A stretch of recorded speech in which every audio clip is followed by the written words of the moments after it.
Assalamualaikum warahmatullahi wabarakatuh. Perkenalkan, nama saya Masyhuda Nursyahara. NIM saya 9041180993. Saya dari kelas akuntansi C. Di sini saya akan menjelaskan dua materi. Yang pertama yaitu strategi perusahaan dalam menghadapi COVID-19. Yang kedua menjelaskan mengenai infrastruktur TI dan perkembangan teknologi. Di sini saya akan menjelaskan materi pertama yaitu strategi perusahaan YouTube dalam menghadapi COVID-19. YouTube adalah sebuah situs web berbagi video didirikan pada 15 Februari 2005. YouTube memungkinkan miliaran orang untuk menemukan, menonton, dan berbagi video yang diciptakan. YouTube juga menyediakan forum bagi orang untuk berhubungan, menginformasikan, dan menginspirasi orang lain di seluruh dunia, dan bertindak sebagai platform distribusi bagi pencipta konten asli dan pengiklanan besar dan kecil. Perusahaan yang didirikan oleh 3 mantan karyawan Pipeline berkantor pusat di San Bruno, California, dan memakai teknologi Adobe Flash Video dan HTML5 untuk menampilkan berbagai macam konten video pembuatan pengguna, termasuk film, klip TV, dan video musik.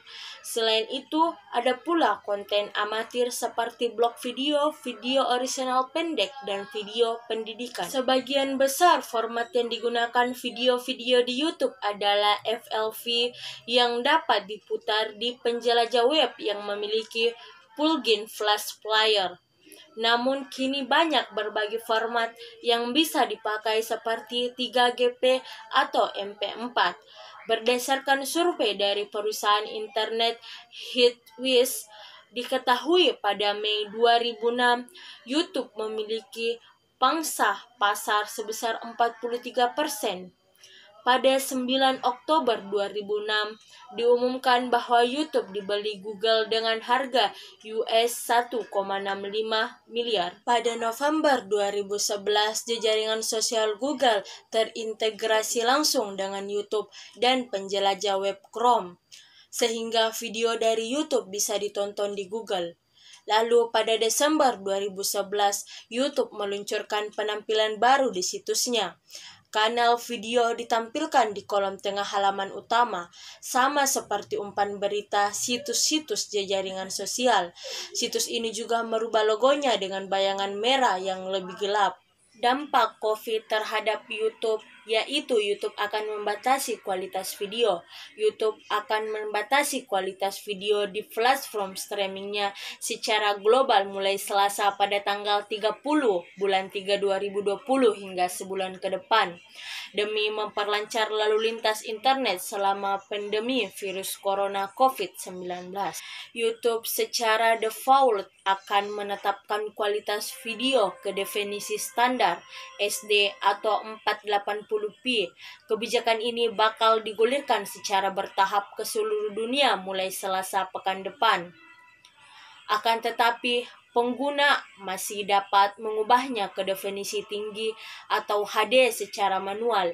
Sebelumnya, kualitas video YouTube secara default adalah otomatis bisa naik, turun, bahkan FHD tergantung kualitas jaringan. Beberapa pengguna pengiklanan, pengembangan, dan penerbitan mungkin mengalami penundaan dalam bantuan dukungan untuk beberapa layanan yang tidak mendesak. Layanan itu sekarang didukung terutama lewat obrolan, email, dan kanal layanan swalayan. Kata Google dikutip dari Reuters, untuk divisi YouTube yang kebanyakan bergantung pada kecerdasan buatan dan mesin otomatis untuk mengatasi kendala di konten. Hal yang dilakukan oleh YouTube dalam menghadapi COVID-19. YouTube menanggapi situs ini dengan memberikan informasi terbaru, dan YouTube juga membuat halaman khusus untuk video corona agar terhindar dari hoaks. YouTube mengatakan pihaknya lebih banyak bergantung pada mesin ketimbang manusia untuk melakukan modernisasi konten pada platformnya. Dia menyadari bahwa ini akan mengganggu pengguna dan kurator. Tetapi perusahaan YouTube merasa ini merupakan keputusan yang harus diambil agar pekerja YouTube tetap aman termasuk komunitas di sekitarnya. YouTube juga telah melakukan upaya memerangi kabar hoaks seputar COVID-19 yang beredar di dunia maya. Maka dari itu YouTube merilis sebuah halaman khusus yang berisi tentang video corona yang berasal dari sumber terpercaya menurut pihak YouTube.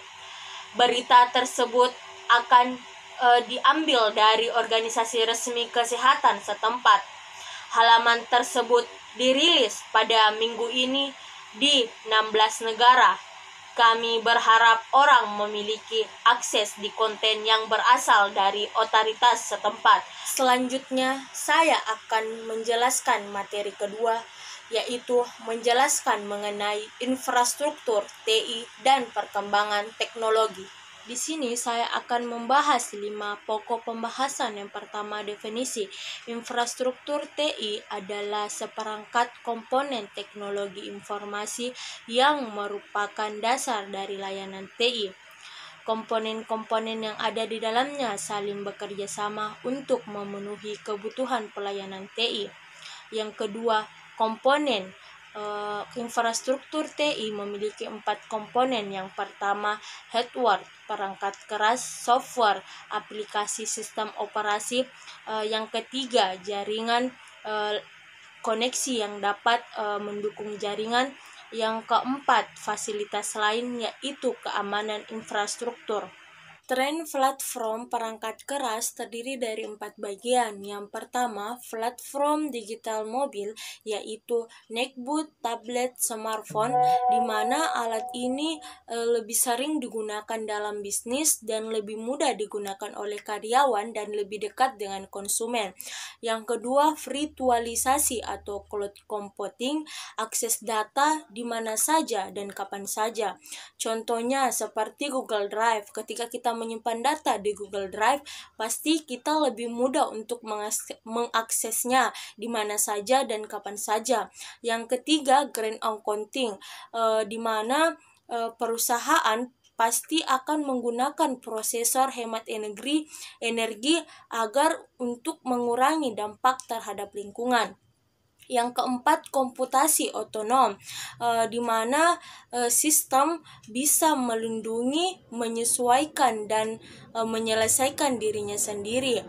Seperti pada laptop, ketika kita mendownload aplikasi antivirus pada laptop kita, ketika ada virus masuk, otomatis antivirus itu yang menyesuaikan dan memperbaiki dirinya sendiri. 4. Tren platform perangkat lunak terbagi atas 2 bagian, yaitu pertama, perangkat lunak open source, yaitu aplikasi yang dapat dibuat oleh programmers lepas atau tidak terikat, dan aplikasinya dapat di-download di App Store atau Play Store.